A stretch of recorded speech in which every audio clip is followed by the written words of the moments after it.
आज मैं आप लोगों को इस वीडियो में एक बहुत ही इंपॉर्टेंट चैप्टर बताने जा रहा हूं जिसका नाम है प्रकाश का अपवर्तन। हम लोग जानेंगे कि प्रकाश का अपवर्तन क्या होता है, प्रकाश के अपवर्तन के कितने नियम होते हैं, या फिर प्रकाश से संबंधित जो भी घटनाएं होती है इसमें उसके बारे में हम लोग अध्ययन करेंगे। तो ध्यान देंगे, सबसे पहले हम लोग जानेंगे कि प्रकाश का अपवर्तन किसे कहते हैं। प्रकाश का अपवर्तन जब किसी प्रकाश स्रोत से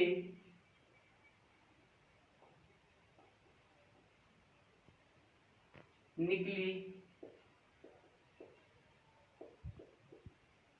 प्रकाश की किरणें एक माध्यम से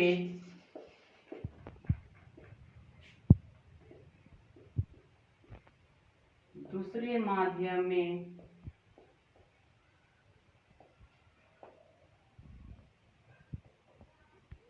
जाती है तो अपने पूर्व पथ से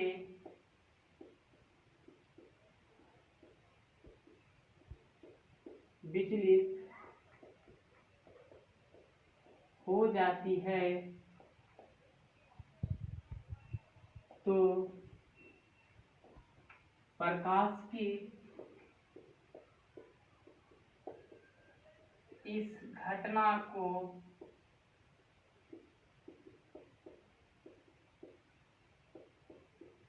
प्रकाश का अपवर्तन कहा जाता है। ध्यान देना, मैं आपको बता रहा हूं प्रकाश का अपवर्तन क्या होता है। क्या लिखा है यहाँ पे, जब किसी प्रकाश स्रोत से निकली प्रकाश की किरणें एक माध्यम से दूसरे माध्यम में जाती है तो अपने पूर्व पथ से विचलित हो जाती है तो प्रकाश की इस घटना को प्रकाश का अपवर्तन कहा जाता है। ध्यान दीजिएगा, यहाँ पे आया है एक माध्यम और एक क्या आया है, दूसरा माध्यम। सबसे पहले हम लोग समझेंगे एक माध्यम से दूसरे माध्यम। इसमें साफ कहा है कि जब किसी प्रकाश स्रोत से निकली प्रकाश की किरणें, तो सबसे पहले यहाँ समझना है कि प्रकाश स्रोत क्या है। प्रकाश स्रोत का मतलब जिससे प्रकाश निकलती हो, प्रकाश उत्सर्जित होती है। तो मान लीजिए कि कोई भी आप ऐसा प्रकाश स्रोत, बल्ब ले लीजिए, यानी जलता हुआ बल्ब ले लीजिए, या सूर्य से निकली हुई रोशनी, कोई भी प्रकाश के स्रोत है ना, एक माध्यम से दूसरे माध्यम में जाती है, यानी कि दो माध्यम की, यानी प्रकाश के अपवर्तन की घटना को डिफाइन करने के लिए हमको दो माध्यमों की जरूरत है। तभी तो यहाँ पर डिफिनेशन में लिखा हो एक माध्यम से दूसरे माध्यम में जाती है तो क्या होता है, अपने पूर्व पथ से विचलित हो जाते हैं। पूर्व पथ से विचलित होने का मतलब चाहे मुड़ जाना या फिर दूर हट जाना। ठीक है, तो यहाँ पे ध्यान देना है क्या है कि पूर्व पथ से विचलित हो जाती है, तो ये घटना को क्या बोलते हैं, प्रकाश का अपवर्तन। चलिए मैं आपको दिखाता हूँ, समझाता हूँ कैसे कि प्रकाश के अपवर्तन का जो डिफिनेशन है ये कैसे सटीक होता है, या फिर प्रकाश का अपवर्तन को मैं डिफाइन करके बताता हूँ फिगर में कि क्या होती है प्रकाश के अपवर्तन। ध्यान दीजिएगा,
प्रकाश के अपवर्तन को समझने के लिए फिगर काफी ज्यादा इंपॉर्टेंस होता है।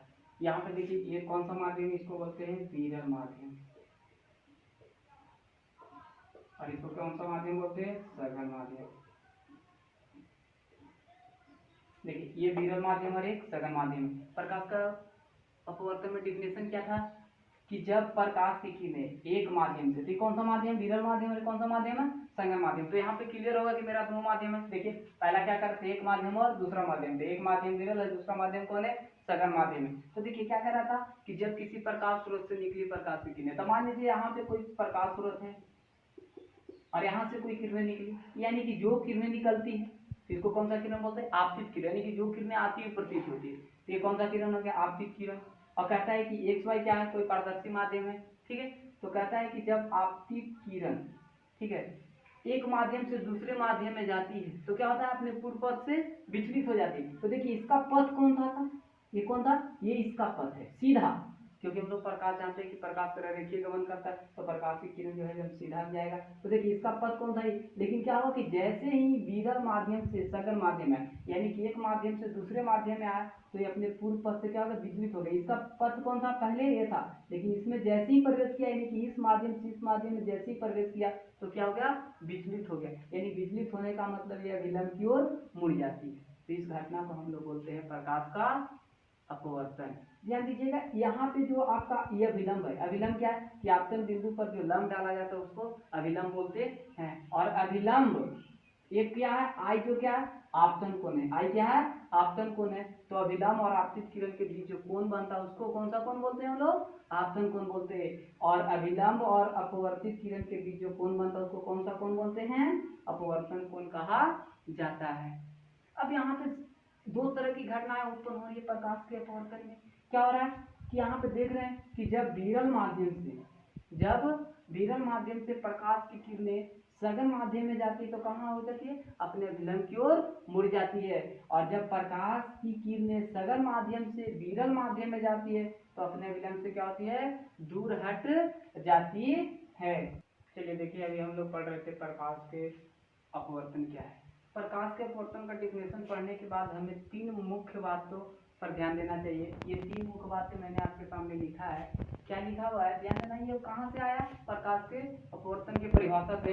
तो ध्यान क्या देना है कि प्रकाश के अपवर्तन का परिभाषा क्या कह रहा था कि जब किसी प्रकाश के स्रोत से निकली प्रकाश की किरणें एक माध्यम से दूसरे माध्यम में जाती है तो अपने पूर्व पथ से विचलित हो जाती है। तो ऐसी जब घटनाएं होती है तो कहता है कि इस घटना में हमें तीन मुख्य पॉइंट मिलता है। कौन कौन, पहला क्या है, जब प्रकाश की किरणें विरल माध्यम से सघन माध्यम में जाती है तो अपने अभिलंब की ओर मुड़ जाती, क्या होती है, अभिलंब की ओर मुड़ जाती है।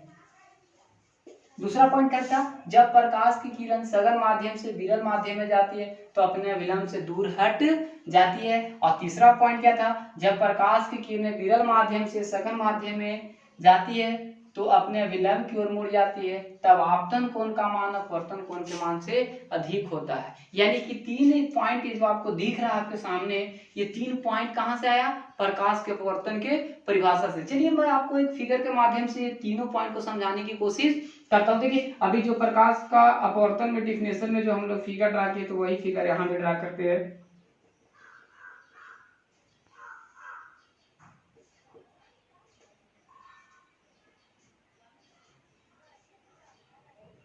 ध्यान देखिए, पहला पॉइंट क्या था कि जब प्रकाश की किरणें, ये कौन सा माध्यम है, ये विरल माध्यम है,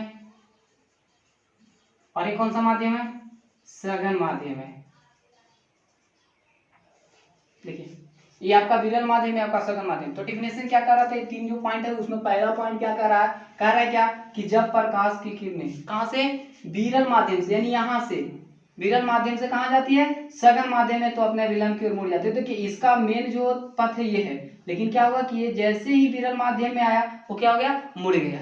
क्या हुआ, मुड़ जाता है। दूसरा पॉइंट क्या कहता है कि जब ये प्रकाश की किरणें सघन माध्यम से, कहां से, इस माध्यम से अगर विरल माध्यम में जाएगा, यानी कि यहां से यहां पहुंचेगा, तब क्या होगा, तब ये कहता है कि जब प्रकाश की किरणें सघन माध्यम से विरल माध्यम में जाती है तो अपने अभिलंब से क्या हो जाती है, दूर हट जाती है। यानी देखिए ये आपका अभिलंब है, ठीक है, तो इससे क्या हो रहा है, ये दूर हटते जा रहा है। यानी कि 2 पॉइंट हमको मिल गया। तीसरा पॉइंट क्या कहता है कि जब प्रकाश की किरणें विरल माध्यम से सघन माध्यम में जाती है तो अपनी लंब की ओर मुड़ जाती है, तब इस सिचुएशन में क्या होता है भाई, तब क्या कहता है, ये जो कोण है, कौन सा कोण है, आई कौन सा कोण है, आपतन कोण है, और ये आर कौन सा कोण है, अपवर्तन कोण है। तो कहता है कि जब विरल माध्यम से सघन माध्यम में कोई प्रकाश की किरणें जाती है तो ये जो आई का मान है ना, ये आर से हमेशा क्या होता है, अधिक होता है। यानी कि कह सकते हैं कि आपतन कोण का मान अपवर्तन कोण के मान से क्या होता है, अधिक होता है। ये आपको याद रखना होगा, ये आपको ऑब्जेक्टिव में काफी ज्यादा फायदेमंद होगा। जब एग्जाम में आएगा, ऑब्जेक्टिव पूछेगा, तो इस तरह के पॉइंट्स आपके दिमाग में होना चाहिए।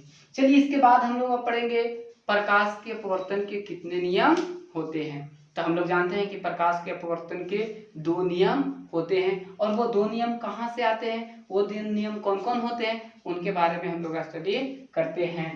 प्रकाश के अपवर्तन के नियम, तो हम लोग क्या जानते हैं, प्रकाश के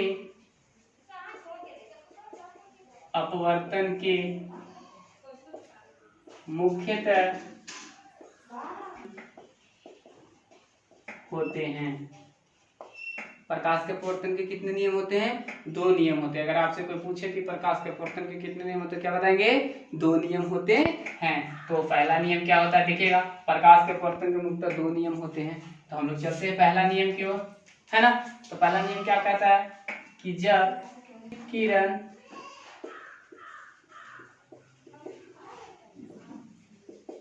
तथा आपतित किरण अपवर्तित किरण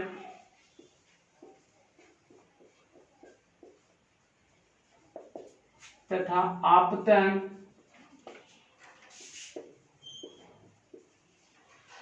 बिंदु पर खींचा गया अभिलंब तीनों एक ही समतल में होते हैं। प्रकाश के अपवर्तन का पहला नियम क्या कह रहा है, आपतित किरण, अपवर्तित किरण तथा आपतन बिंदु पर खींचा गया विलंब तीनों एक ही समतल में होते हैं। तो देखिए यहाँ पे मान लेते हैं ये प्रकाश की आपकी घटना था, तो देख लीजिए ये कौन सा बिंदु था, देखिए ये क्या हुआ, ये आपतन बिंदु है, और ये देखिए क्या है, कोई तल है, मान लीजिए क्या है, XY क्या है, एक तल है, प्रदर्शक माध्यम होगा। तो कहता है कि आपतित किरण, तो देखिए ये आपतित किरण है, ठीक है, और ये कौन सा किरण हुआ, अपवर्तित किरण हुआ, ये आने वाली किरण थी, ये गुजरने वाली किरण थी। तो कहता है देखिए आपतित किरण और अपवर्तित किरण, देख रहे हैं XY क्या है मेरा, ये समतल है, और कहता है कि ये क्या है मेरा, n क्या है, यहाँ पे क्या था, ये लंब था। तो कहता है कि तीनों एक ही समतल में होते हैं। तो देखिए आपतन बिंदु पर, तो कौन सा बिंदु था, आपतन बिंदु पर ये डाला गया लंब था, जिसको हम लोग अभिलंब कहते हैं। तो कहता है तीनों किस तल में है, समतल। देखिए तो यहाँ पे कहता है कि आपतित किरण, अपवर्तित किरण तथा आपतन बिंदु पर खींचा गया अभिलंब तीनों कहाँ होते हैं, एक ही समतल में होते हैं। दूसरा था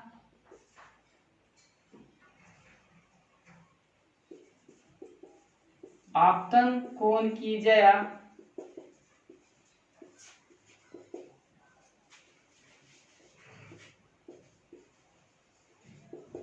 आपतन कोण की ज्या तथा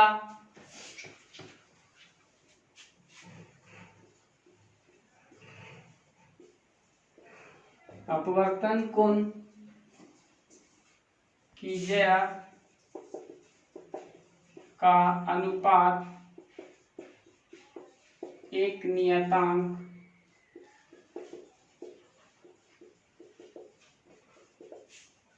प्रकाश के अपवर्तन का दूसरा नियम क्या कहता है, आपतन कोण की ज्या तथा अपवर्तन कोण की ज्या का अनुपात एक नियतांक होता है। देखिए यहाँ पे मैंने एक कोण बनाया था ना, देखिए ये मेरा कोण था I, और ये कोण क्या था R। देखिए इसको बोलते हैं आपतन कोण, इसको बोलते हैं अपवर्तन कोण।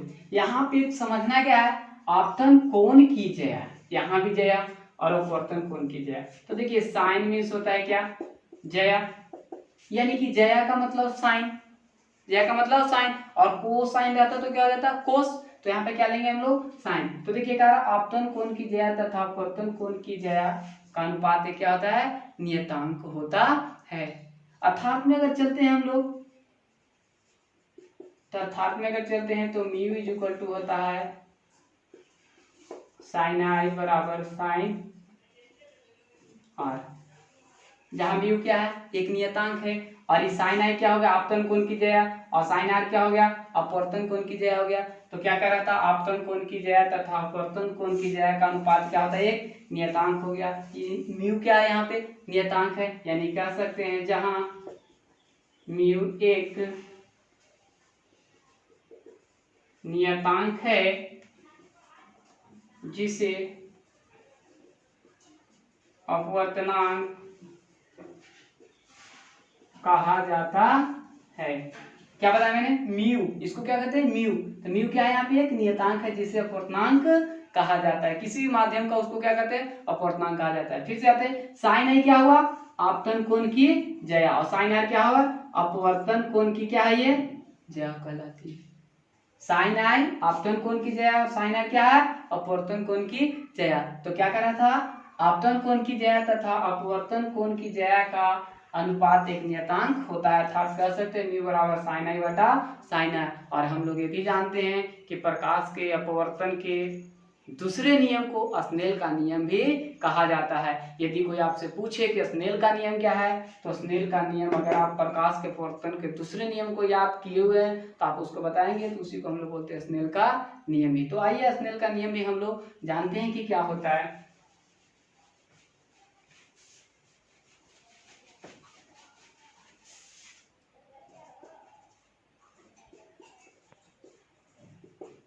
स्नेल का नियम,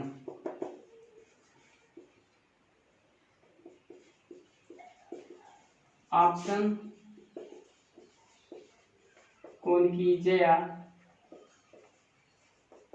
तथा अपवर्तन कोण की जया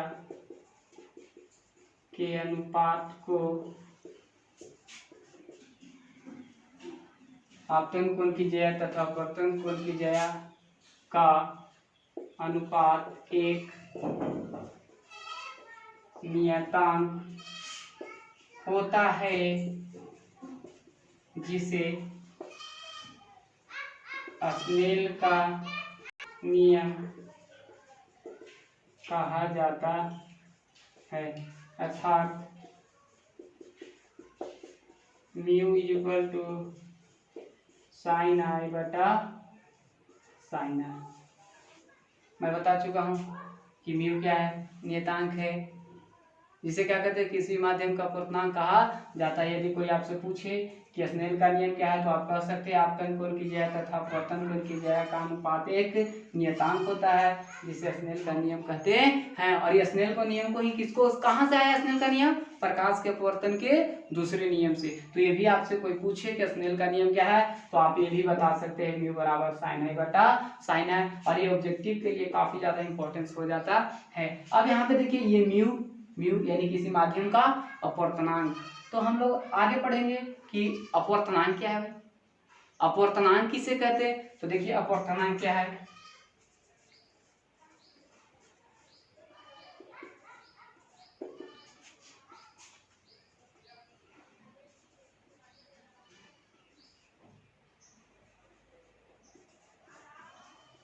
किसी प्रकाश की चाल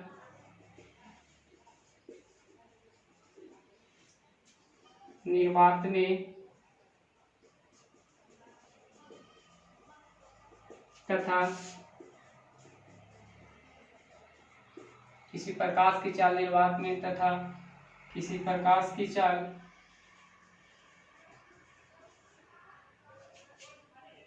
तथा प्रकाश की चाल किसी माध्यम में के अनुपात को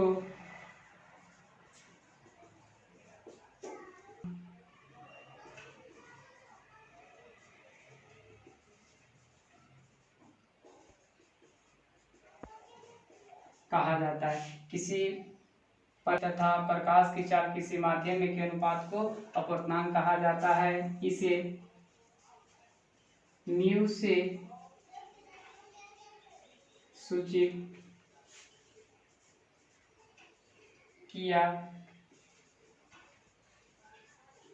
जाता है। अर्थात हम लोग कह सकते हैं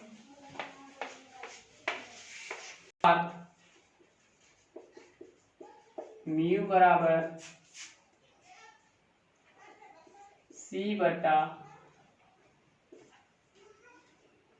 CM, जहां C निर्वात की चाल, जहां C निर्वात में